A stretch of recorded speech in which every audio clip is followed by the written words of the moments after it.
The project I will use consists of multiple buildings. We will work one of them for this demonstration. Last year, we introduced the storybar. Storybar makes it easy to identify floor levels as you scroll through them.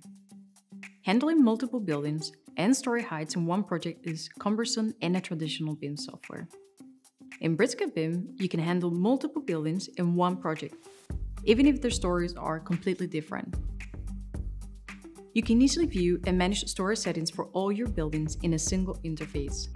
This is just one example of the many flexibilities BricsCAD BIM offers for building modeling. Now, it's time to activate Top View mode. See? If you're an architect or an engineer, looking at a plan view must be quite familiar. If you're just learning to use BIM, this might be an easy way to get started. In traditional BIM software, floor plan views and the 3D space are completely different worlds, but it's a lot more intuitive in BricsCAD. Top View mode is essentially a section in the 3D space, so you can easily switch between these two viewing modes. When you're in Top View mode, it is easy to use familiar tools like Quickwall to create an interior wall layout efficiently. To refine this experience, we also added a few extras, for example the Quickwall Tool. This can be compared as the drafting lines to make walls.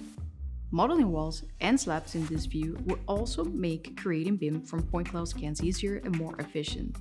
But of course, in drafting you will need to trim and extend those lines. So as extra, we decided to also reuse our drafting tools. In 3D, just a bit smarter. Finally, while in Top View mode, we changed the behavior of inserting components such as doors, windows, and other common objects, which is where this great Top View mode story originated from.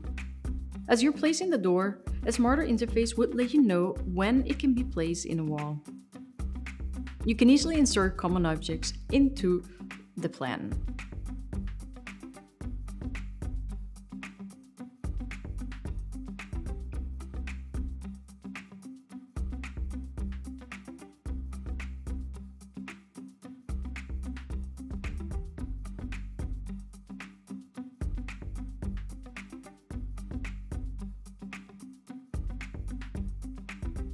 This is also the stage when you most model stairs and calculate each step. Later, the 2D symbols will have to be accurate on the sheets.